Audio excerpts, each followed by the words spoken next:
रस्त्यावरच्या स्टॉलवर किंवा हॉटेलमध्ये मिळणारी कांदा भजी कशी तासनतास कुरकुरीत राहते आणि तीच कांदा भजी घरी बनवली तर तळल्यावर मस्त कुरकुरीत लागते पण काही मिनिटातच मऊ पडते। हा प्रश्न तुम्हाला सुद्धा नेहमीच पडला असेल। तुमची हीच तक्रार आज कायमची दूर होणार आहे, कारण आज मी तुमच्या सोबत असे काही सिक्रेट टिप्स आणि ट्रिक्स शेअर करणार आहे ज्या वापरून घरी केलेली भजी सुद्धा बाहेर सारखी खमंग आणि कुरकुरीत होईल। आणि ही चटणी पाहताय बाजूला, ठाण्यातील सुप्रसिद्ध गजानन वडापावची फेमस पिवळी बेसन चटणी आणि त्यासोबतचा हा ठेचा, त्याची सुद्धा सिक्रेट रेसिपी मी आज तुमच्या सोबत शेअर करणार आहे। कांदा भजी आणि या चटणीचं कॉम्बिनेशन काय भन्नाट लागेल ना, त्यामुळे व्हिडिओ शेवटपर्यंत नक्की बघा। व्हिडिओ आवडल्यास लाईक व शेअर करा। चॅनलला अजूनही सबस्क्राईब केलं नसेल तर नक्की सबस्क्राईब करा, जेणेकरून आपण लवकरच 10,000 सबस्क्रायबरची फॅमिली होऊ शकतो। चटणी बनवण्यासाठी मी इथे 1.5 वाटी बेसन घेतलंय, त्यामध्ये घालते थोडासा ओवा, पाव चमचा हळद आणि चवीपुरतं मीठ। त्यानंतर यामध्ये थोडं पाणी घालून आपल्याला भजीचं पीठ कसं बनवतो तसं पीठ बनवून घ्यायचंय। पाणी घातल्यावर हे मिश्रण व्यवस्थित मिक्स करायचंय, यामधल्या सगळ्या गुठळ्या काढून घ्यायच्या आहे आणि लक्षात घ्या पीठ जास्त पातळ करायचं नाहीये। हे बघा, अशी कन्सिस्टन्सी आली पाहिजे, या कन्सिस्टन्सीचं पीठ बनवून घ्यायचंय। सगळ्या गुठळ्या काढून स्मूथ मिक्सचर तयार झालं की यामध्ये पाव चमचा सोडा घालायचा आहे आणि परत मिक्स करून घ्यायचंय। आता एका कढईमध्ये तेल तापवून घ्यायचंय। तेल व्यवस्थित तापलं की हे बॅटर आपल्याला थोडं करून या तेलामध्ये सोडायचंय। तेलामध्ये सोडलं की भजी तळतोच त्या प्रकारे दोन्ही बाजूनी ह्याला तळून घ्यायचंय। वडापावच्या गाडीवर किंवा दुकानामध्ये वडापाव तळत असताना असे एक्स्ट्राचे बेसनच्या चिमण्या किंवा बेसनच्या बुंद्या निघतात आणि तेच ते चटणीसाठी वापरतात, पण इकडे स्पेशल ह्या चटणीची रेसिपी दाखवण्यासाठी आपण हे असं बनवून घेत आहोत।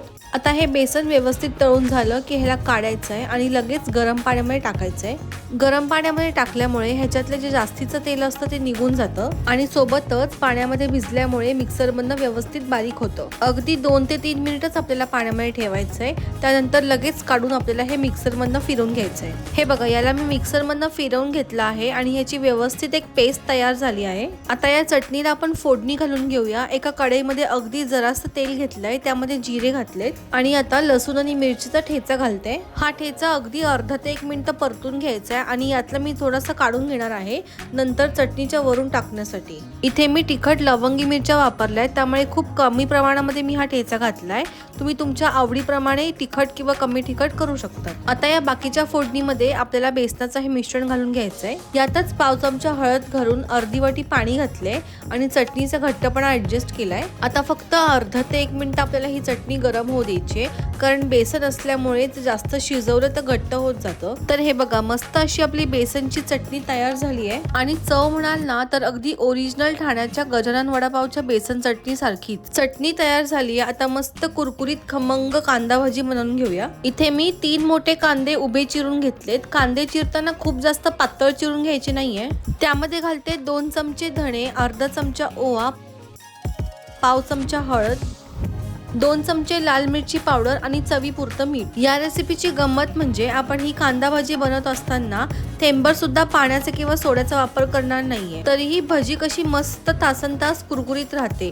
त्यामुळे व्हिडिओ शेवटपर्यंत नक्की बघा। आता हे सगळं साहित्य आपल्याला कांद्यासोबत आधी मिक्स करून घ्यायचंय आणि कांदा व्यवस्थित चुरून घेतला तर कांद्याला पाणी सुटतं। आता यातच मी घालते आहे 2 चमचे तांदळाचं पीठ आणि 1 वाटी बेसन। हे सगळं आता आपल्याला एकजीव करून घ्यायचंय।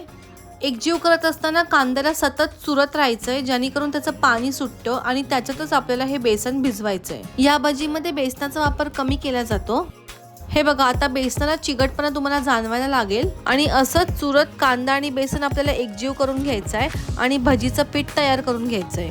कढईमधलं तेल आधी तापवून घ्यायचंय आणि भजी टाकताना थोडी विस्कटून आपल्याला ही भजी टाकायची आहे। आता आपण हे पीठ बनवत असताना सोड्याचा अजिबात वापर केला नाहीये, जेणेकरून भजी जास्त वेळ कुरकुरीत राहते आणि पाणी न वापरल्यामुळे कांदा भजी तेलकट होत नाही। कांद्याला जे पाणी सुटतं त्यातच आपण बेसनचं पीठ भिजवलंय, त्यामुळे भजीची चव अप्रतिम लागते। भजी मस्त सगळीकडनं कुरकुरीत होईपर्यंत तळून घ्यायची आहे। भजी तळून झाली की ह्याला खेकड्यासारखा आकार दिसतो, त्यामुळे याला खेकडा भजी असं सुद्धा म्हटलं जातं।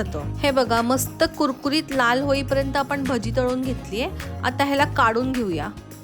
तर तयार झाली आहे मस्त कुरकुरीत खमंग कांदा भजी आणि अजिबात तेलकट सुद्धा झाली नाहीये। हे बघा, काय सुरेख दिसतीये। हॉटेल किंवा स्टॉल मध्ये भेटते ना, अगदी तशीच झाली आहे। याला आपण मस्त बेसन चटणी सोबत सर्व करूया आणि या बेसन चटणी सोबत ह्याचं कॉम्बिनेशन तर भन्नाटच लागेल. तुम्ही सुद्धा ही चटणी जर घरी कधी केली नसेल तर लगेच जाऊन करा. आजच्या या दोन्ही रेसिपीज तुम्हाला कशा वाटल्या मला कमेंट मध्ये नक्की कळवा. व्हिडिओला लाईक करा, शेअर करा आणि व्हिडिओ आवडत असतील तर चॅनलला नक्की सबस्क्राईब करा. भेटूया पुढच्या व्हिडिओमध्ये.